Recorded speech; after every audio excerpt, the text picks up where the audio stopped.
Okay, I'm going to take off this hardware. These are Allen's.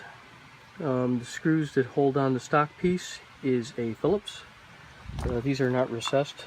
I didn't need them to be recessed. That's why I ended up using these. These were just the best pieces of hardware that I could use for this. So I'll take these off and put them in the box. Okay, these are the pieces of the hardware that go on for the regular doors. You see, you've got these little gripper screws. Not gripper screws, gripper washers. Or lock washers, whatever you want to call them. And then that goes straight through here. That's recessed. And let's see here. Going up here. And that's basically going to go in here and just replace this piece. Alright, that's it for that. Alright, so when I take this off, I'm going to mark it with a Sharpie on the inside that this one is the driver's side. And that one there is the passenger side, because they are a different shape and will not work with the soft doors unless you get them in the right area. And obviously you want to have the screws hidden, but that's not key to it. There's also like a little teeny tiny bend in here. There's a lot of things. Anyways, just do this. I'm not sure if I possibly could have sublimated that anymore, but trust me, it says driver. You're gonna have to trust me on this. Alright, until this is adjusted, there's really quite a bit of play in this. So once I figure out where it's got to be, then I'll tighten it. But until that point, there's a flexible metal plate inside of there, and that allows that to be adjusted, and then you just crank it down with a screwdriver, and once it's level and perfect to where it's got to be, then you just tighten it up, and that's all set. This isn't high science, but it's worth seeing anyways. Here's the loose end of it. Pull that through this thing here. I will slow down once I get to the critical part. So you can see that's got the part that's got the biting piece to it.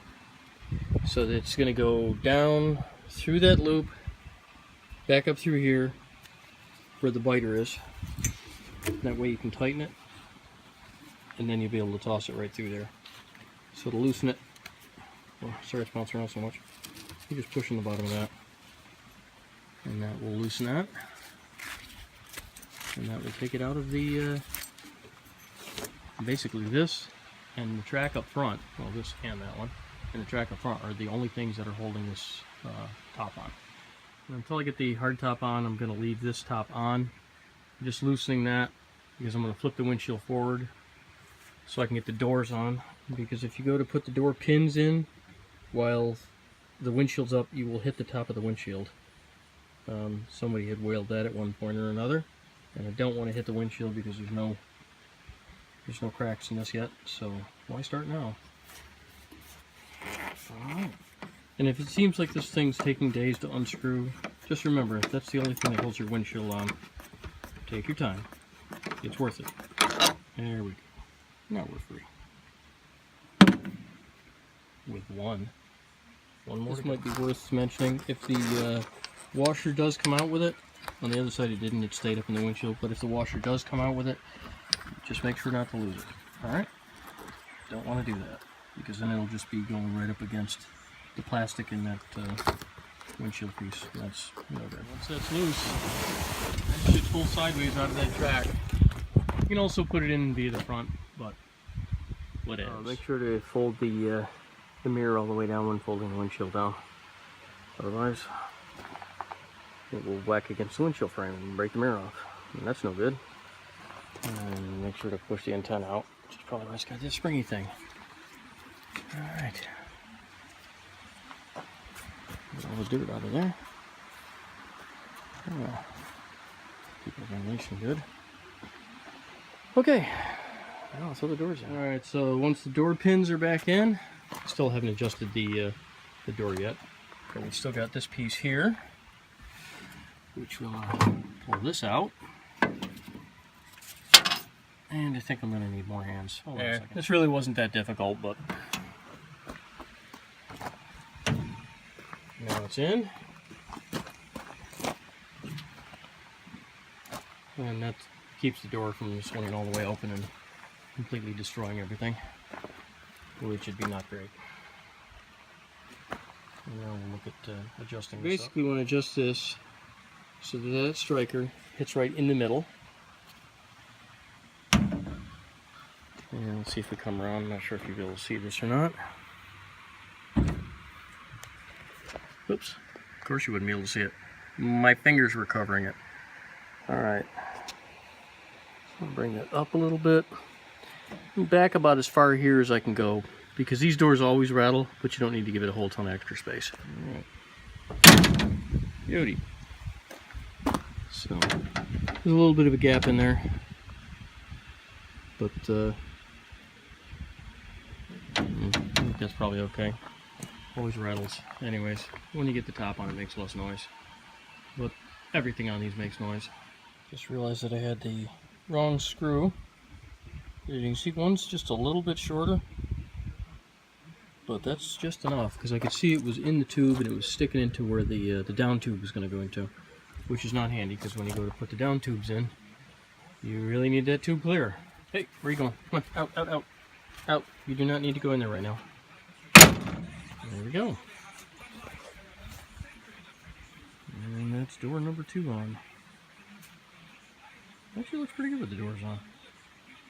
And you're probably not making the progress you should smart be piece of guys, because I realize there's no way anybody's ever going to see the paint on there.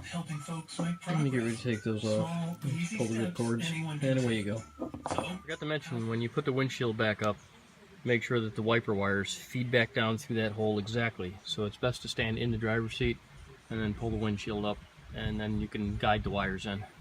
They go in okay, but I've had it on other trucks before where you could see that they didn't, and it messes those wires up, and that's kind of a pain. You don't want to deal with that. And also, I usually put these things in until they're I'm not even going to say semi-tight. Until they're close enough where you can tighten them up. Put one in, and then get the other one, then tighten them up. Don't tighten one up, and then try and tighten the other one up. You will regret it. And another thing. These things, when the windshield's been loose, like when you've rocked it and gotten it fairly loose like that, you should be able to tighten it up until it's nice and snug before it starts giving you any resistance. If it's giving you resistance as you first put it in, you might have it off angle. So I usually look down through the top when I'm tightening the thing, and then you can be sure where you are at least, and that you're not off angle, because you don't want to strip that, and you don't want to strip the piece that it bolts into. I mean, it's replaceable, but it's a pain. So just be careful. One other thing is I end up pulling a little bit of tension on the windscreen as I do the final tightening on this, and that usually makes it a lot easier to deal with. Alright, when putting the windshield back up, I pushed this mirror up already. This just is under tension. There's a plastic bushing in there, but you have to move this around and then give it a push up. That way it's nowhere near that, and then just adjust. There's a little ball on the back of that. And that's it for that. Alright, so that goop of tar all over it, that's for the factory hardtop. So these snaps I always put in because they don't have any way to put the snaps that go with the half top on there. Let's see if I'll show you what I'm talking about. In the front of the half top, we've got those snaps there, and they don't account for that. So what I always do is I just get my snap kit out, and then I put that back on there. That's the, I don't know, tar or whatever they use to adhere the top, or to glue the, I don't know. I honestly don't know. It's crappy, whatever it is. So anyways, I just take a drill and I drill these things out, or pull them off, or what have you, and just take those snaps out and redo them every time. That's one of the reasons why I just didn't bother to ever put the hard top back on again, because it was just more of a pain in the butt than it was worth. So, for what it's worth, if you don't see these and you didn't get them, that's because they're not in the kit.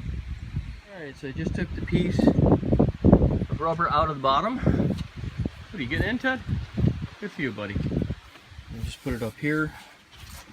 This basically is just a rubber seal. It goes underneath the body, and then there's another strip that's going to go right in here. And then that will bridge the gap between the flat part